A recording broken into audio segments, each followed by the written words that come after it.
Imagine that your entire life is predetermined from the moment you are born. Where you live, what you eat, what you do. You don't get to choose. But this system kept an entire continent in order for centuries. This is feudalism, the backbone of the medieval world. It emerged around the 9th century and dominated Europe until the 15th century. Let's explore how it worked and whether you would have wanted to live back then. Feudalism was not just a political system, it was a way of life. Land was the main currency.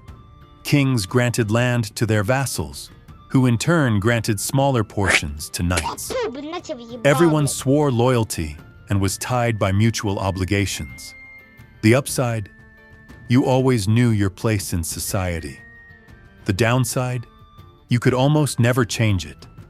Peasants, or serfs, were the backbone of this system.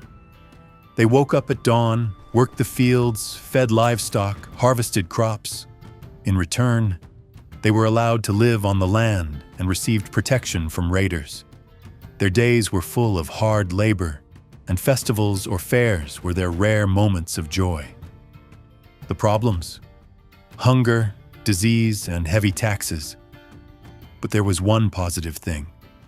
Village life was close-knit, and neighbors always helped each other. Knights had what seemed like the most romantic life. Castles, tournaments, glory.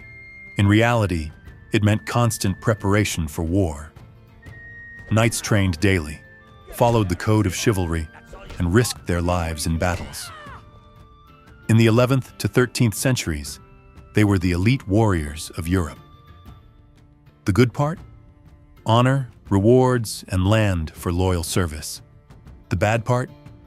Death in battle was a constant risk, and armor was heavy and uncomfortable. Lords held huge power. They owned land, acted as judges, and collected taxes. If you had a fair lord, life could be stable and even prosperous.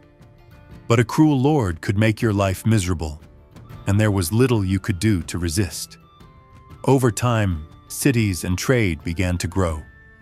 Merchants and craftsmen gained influence, and money slowly replaced payments in crops or labor.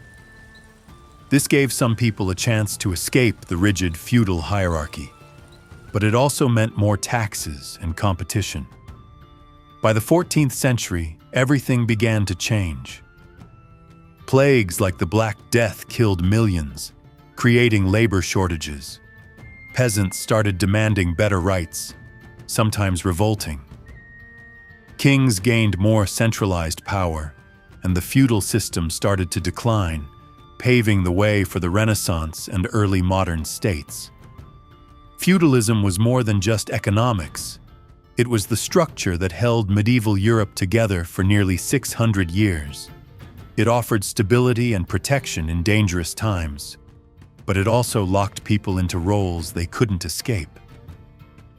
Would you have wanted to live under feudalism, knowing both its security and its limits?